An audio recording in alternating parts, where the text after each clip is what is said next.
चलिए जानते हैं भारत की हर जिला हर क्षेत्र की फटाफट बड़ी खबरों को केवल 5 मिनट में। तो वीडियो को लाइक करके चैनल को सब्सक्राइब जरूर कर दें।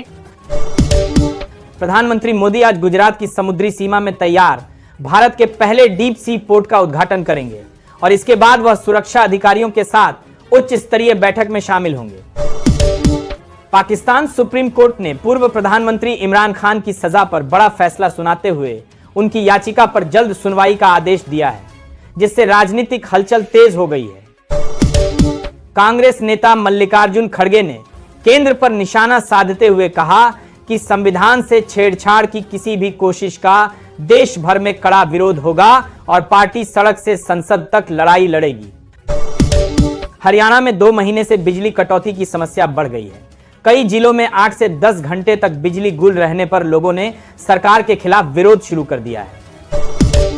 उत्तर प्रदेश में नई कानून व्यवस्था नीति पर काम शुरू हो गया है। 300 कुख्यात अपराधियों की सूची तैयार कर पुलिस ने बड़े पैमाने पर कार्रवाई की रूपरेखा बनाई है।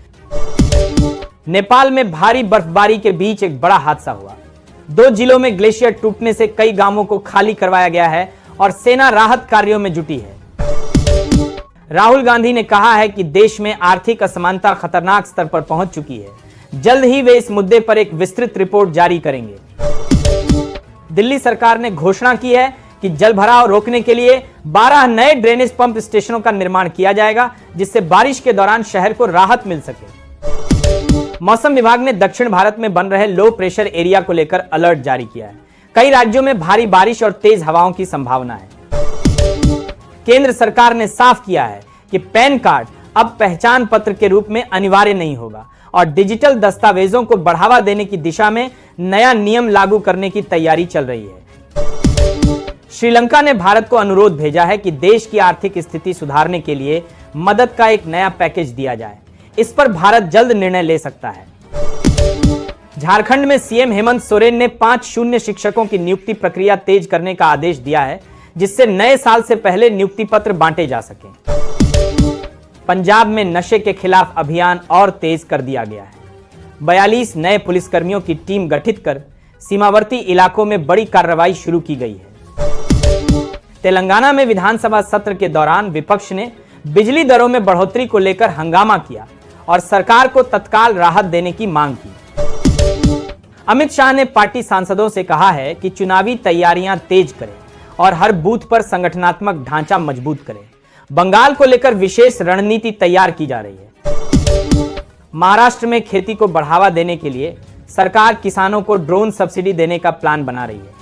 अगले महीने नीति लागू होने की संभावना है। बिहार चुनाव को लेकर चिराग पासवान आज से अपने राज्यव्यापी दौरे की शुरुआत करेंगे, जिससे राजनीतिक गर्मी और बढ़ने वाली है। भारत और रूस के बीच आज एक बड़ा रक्षा समझौता होने की उम्मीद है। दोनों देश मिलकर नई मिसाइल तकनीक पर काम शुरू कर सकते हैं। देश में प्याज के दाम 20% तक बढ़ गए हैं। सरकार ने आयात बढ़ाने और स्टॉक लिमिट लगाने का फैसला लिया है, जिससे बाजार में स्थिरता लाई जा सके। उत्तर प्रदेश सरकार ने कर्मचारियों के लिए बड़ा फैसला लेते हुए कहा है कि अब वार्षिक मूल्यांकन पूरी तरह डिजिटल होगा, जिससे फाइलों में देरी खत्म होगी। दिल्ली हाईकोर्ट ने कहा है कि फेक न्यूज फैलाने वाले चैनलों पर कड़ी कार्रवाई की जाए और सख्त दिशा निर्देश लागू हों। ओडिशा में भारी बारिश से जनजीवन प्रभावित है। कई नदियां खतरे के निशान पर पहुंच गई हैं और स्कूल बंद कर दिए गए हैं। वित्त मंत्री निर्मला सीतारमण ने संकेत दिए हैं कि अगले बजट में मिडिल क्लास को टैक्स स्लैब में राहत मिल सकती है। बांग्लादेश में चुनावी माहौल गर्म हो गया है। विपक्षी पार्टियों ने अंतर्राष्ट्रीय पर्यवेक्षकों की मांग की है। प्रधानमंत्री मोदी ने मन की बात कार्यक्रम में कहा कि युवा स्टार्टअप भारत की ताकत हैं और सरकार हर संभव मदद देगी। राजस्थान में ठंड बढ़ने लगी है। कई शहरों में तापमान 7 डिग्री तक पहुंच गया है और कोहरा भी बढ़ गया है। छत्तीसगढ़ में मुख्यमंत्री ने कहा है कि आदिवासी विकास परियोजनाओं में तेजी लाई जाएगी और नए अस्पताल खोले जाएंगे। भारत चीन सीमा पर सेना ने सर्दियों की तैयारियां पूरी कर ली हैं और विशेष उपकरण भेजे जा रहे हैं। एमपी में किसानों को खाद की कमी का सामना करना पड़ रहा है। सरकार ने कहा है कि जल्द ही नए स्टॉक की खेप पहुंचेगी। दक्षिण अफ्रीका में भारतीय पर्यटकों की संख्या बढ़ने पर नई वीजा नीति लागू की गई है, जिससे यात्रा आसान होगी। गुजरात में आज मुख्यमंत्री कई परियोजनाओं की समीक्षा करेंगे और नए औद्योगिक क्षेत्र की घोषणा होने की संभावना है। जम्मू कश्मीर में आतंकी गतिविधियों के बढ़ने के बाद सुरक्षा बलों ने बड़े पैमाने पर सर्च ऑपरेशन शुरू किया है। बांग्लादेश में शेख हसीना को मौत की सजा के बाद अब 21 वर्ष की सजा सुनाई गई है, जिससे अंतर्राष्ट्रीय स्तर पर भी चर्चा तेज हो गई है। अखिलेश यादव ने चेतावनी दी है कि सभी लोग अपना SIR कराएं और अगर कोई भी गड़बड़ी या समस्या दिखे तो तुरंत उन्हें सूचित करें। मध्य प्रदेश में 2 महीने से गरीबों को राशन नहीं मिला। कई क्षेत्रों में अंगूठा लगवाकर खाद्यान्न हड़पने के खुलासों ने प्रशासन की नींद उड़ा दी है। सम्राट चौधरी ने गृह मंत्रालय संभालते ही 400 माफियाओं की सूची तैयार करने का फरमान जारी कर दिया, जिससे पूरे अपराध जगत में खलबली मच गई है। शेख हसीना के बैंक लॉकर से 10 किलो सोना बरामद होने के बाद बांग्लादेश की राजनीति और सुरक्षा एजेंसियों में बड़ी हलचल पैदा हो गई है। राहुल गांधी ने एक बार फिर वोट चोरी का मुद्दा उठाते हुए कहा है कि वे जल्द ही पूरा और ठोस सबूत देश के सामने रखेंगे और चुनाव आयोग की निष्पक्षता पर सवाल खड़े किए। महाराष्ट्र सरकार ने फैसला किया है कि बंदर पकड़कर जंगल में सुरक्षित छोड़ने वालों को 600 का इनाम दिया जाएगा। बंगाल की खाड़ी में बन रहे चक्रवात वाह को लेकर मौसम विभाग ने अलर्ट जारी किया है। तटीय राज्यों में सतर्कता बढ़ा दी गई।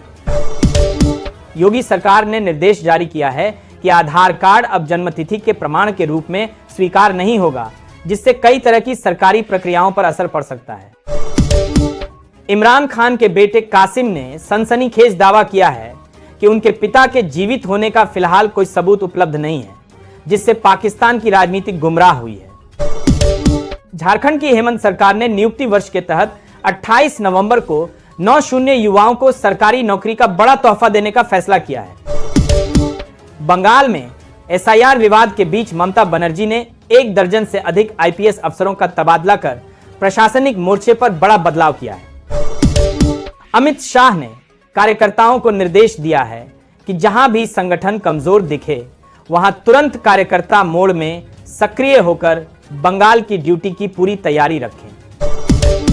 मिशन बंगाल को लेकर नड्डा के घर हुई डिनर बैठक में अमित शाह नेताओं को चुनावी रणनीति से जुड़े अहम निर्देश दिए, जिससे चुनावी माहौल तेज हो गया है। तेजस्वी यादव चुनाव हार के 14 दिन बाद पटना से दिल्ली रवाना हो गए, जिससे राजनीतिक हलकों में नई अटकलें तेज हो गई। प्रधानमंत्री नरेंद्र मोदी ने बड़ा निर्णय लेते हुए कहा है कि न्यूक्लियर सेक्टर अब निजी कंपनियों के लिए खोला जाएगा और लक्ष्य वर्ष 2047 तक बड़ी उपलब्धियां हासिल करने का है। दिल्ली NCR में टमाटर 80 किलो तक पहुंच गए, जबकि सरकार 52 में बिक्री कर जनता को राहत देने की कोशिश कर रही है।